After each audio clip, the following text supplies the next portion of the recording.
Dyarchy was abolished in provinces. ఇది expected అండి. ఇదిగోండి, dyarchy was introduced in centre.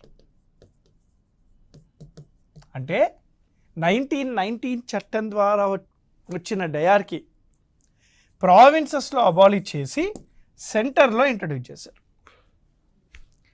అదే కాకుండా చాలా ఇంపార్టెంట్, మళ్ళీ under the recommendations of Hilton Young committee, under the recommendations of Hilton Young committee, Reserve Bank of India was formed. ఆర్బీఐని కూడా స్థాపించడం జరిగింది. చాలా ఇంపార్టెంట్.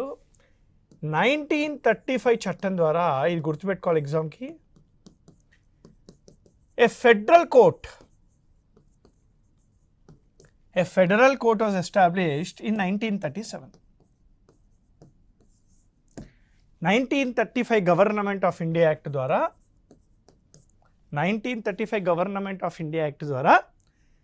1937లో ఒక ఫెడరల్ కోర్ట్ని ఫామ్ చేశారు.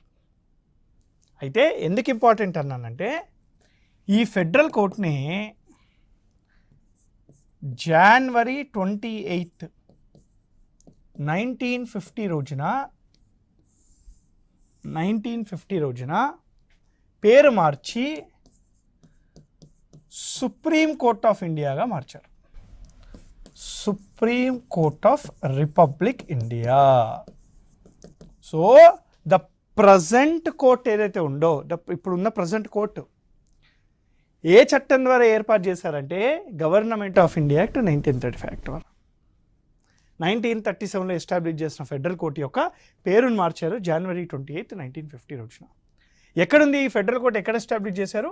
ఢిల్లీలో ఎస్టాబ్లిష్ చేశారు. The same thing is continued even today.